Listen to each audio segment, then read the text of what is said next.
Is it me? Or does Amy Rose have a nice pair of maracas? That's right, shake 'em, baby! Oh.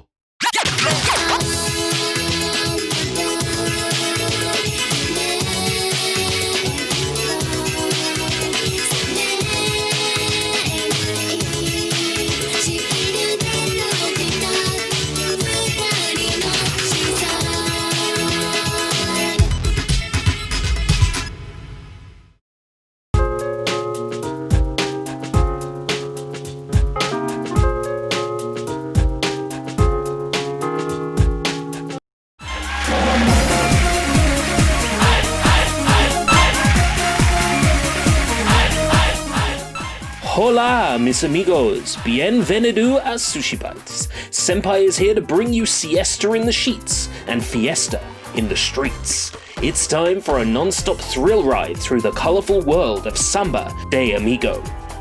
Because nothing quite kills the blues like a dancing monkey with a penchant for Ricky Martin. And I mean, who didn't back in the 90s? Presented by Sega. Hey, we are the Sonic Team! Samba de Amigo! In 1999, Sonic Team released Samba de Amigo. Well, late 1999 to be exact, on December 21st in Japanese arcades. A console port came April the following year in Japan. The game is played with two maraca controllers, which need to be shaken or swung according to the on-screen directions. Playing well will increase your score, and will make the background elements more vibrant and energetic. It was the brainchild of a still-fresh game director, Shun Nakamura, with Sonic Team's finest on hand to bring it to fruition. What they created may not have been a financially lucrative franchise, but it made players into series fans for life. Samba de Amigo introduced the character of Amigo the Monkey. If you've played Sonic and Sega All-Stars Racing or Sega Superstars Tennis, you might know who this guy is. Amigo just loves to shake maracas, and his various music performer friends go crazy for it. Together, they dance to and perform Latin pop songs. This is their life every single day. Where do I sign up? The game may have samba in its title, but you won't find much samba music in here. The majority of the game's music consists of songs like Livin' La Vida Loca or La Copa de la Vida. This kind of music saw a huge spike in popularity with the 1998 FIFA World Cup, and Ricky Martin made the genre a household staple.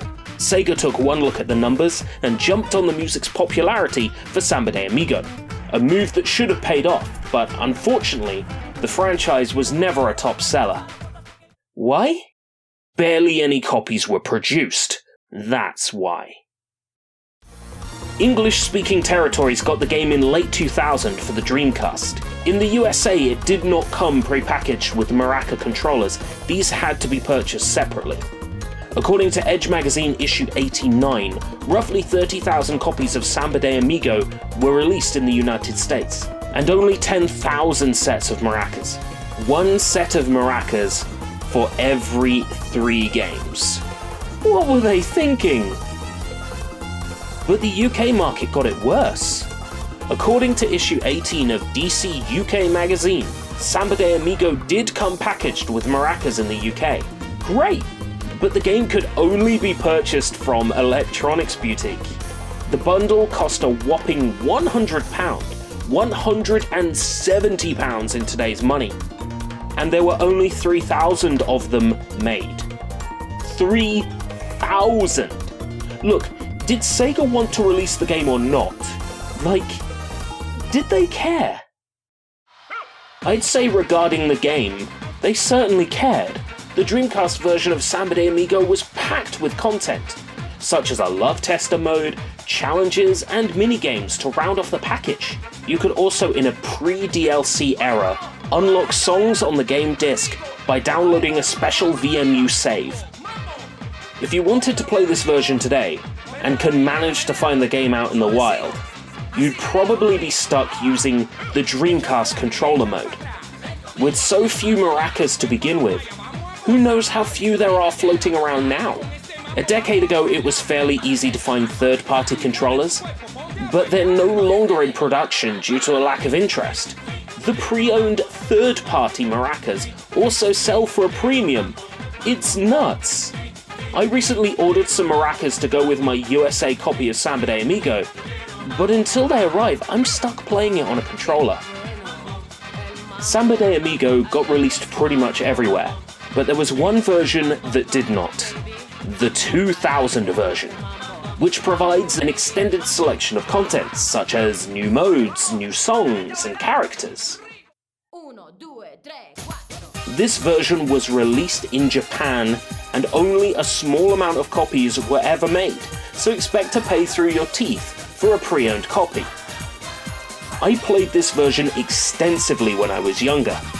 One of the Dreamcast's biggest flaws was that due to Sega's MIL-CD, Music Interactive Live Compact Disc support, game backups could be burned and played using a boot disc, or eventually copies that were capable of booting themselves.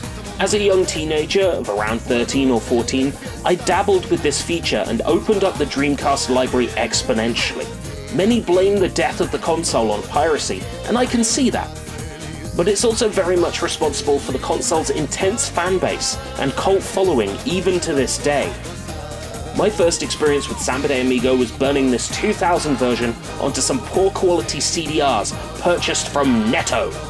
And while the loading speeds were awful and my Dreamcast sounded like it was dying, it worked. I have an incredible amount of nostalgia and fondness for this version, and playing it on old CDRs back in the day.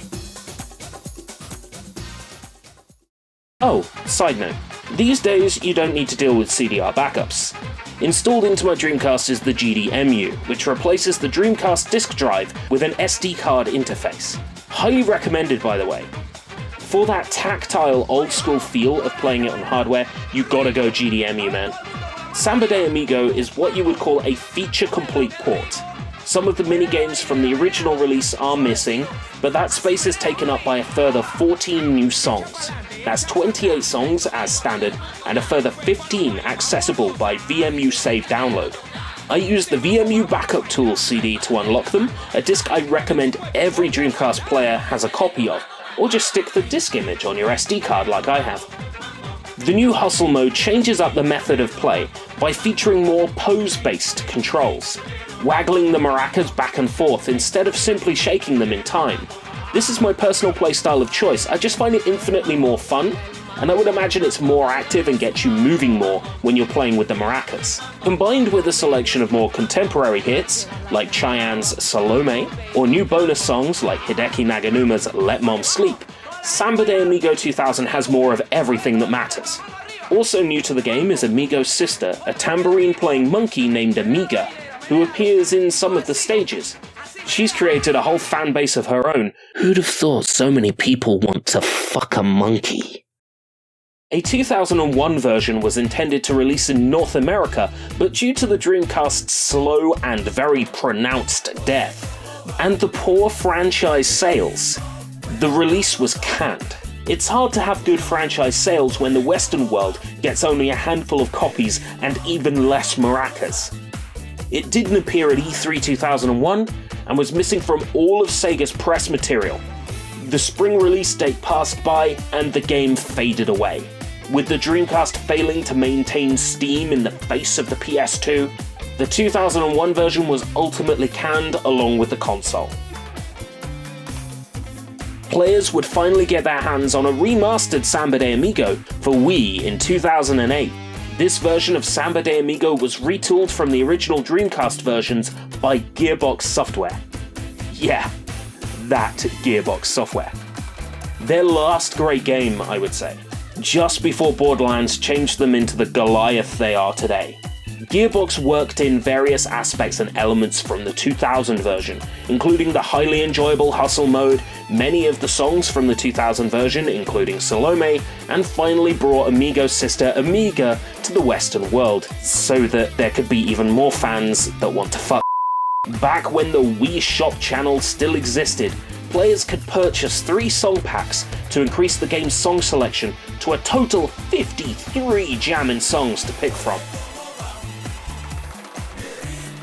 While the controls can be a hassle to wrestle with, anyone who still has a Wii should get hold of this game if they can. It's the swan song of a forgotten franchise beloved by a staunch few, myself included.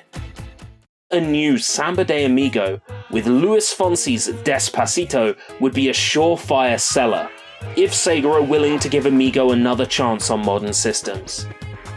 The Switch is killing it with rhythm titles, and with the Joy-Cons packing some quality sensors, I'd argue it's time to bring Samba de Amigo back. Think about it. Everyone who owns a Switch has 2 Joy-Cons, unless they're playing with a Lite. The game can be downloaded to the player's Switch with no need for physical maraca boxes that cost tons. It would sell. Sega! Do it! I suppose it's also worth mentioning before we go that Sega also reworked Samba de Amigo into another rhythm game, Shakatto Tambourine, which came in various flavors for the arcade. Instead of Latin music, the game used popular J-pop from the time, including Morning Musume. They even released an entry in the series on the original Sony PlayStation, and it came with a tambourine controller, featuring the likeness and music of idol group Minimoni. As for Amigo and his friends, they've appeared in various Sega crossover titles over the years, but no entry in the Samba series for the last 12 years. Fingers crossed for revival. Samba! Thank you for joining me for this look at a fantastic franchise time will surely eventually forget. Why not set the Wii up and bust out some dance moves with Samba de Amigo? Just one thing before we go. YouTube tells me that 71.2% of my viewers, very specific, aren't subscribed. Please click that subscribe button and help a fellow weeaboo out. You won't want to miss what's next.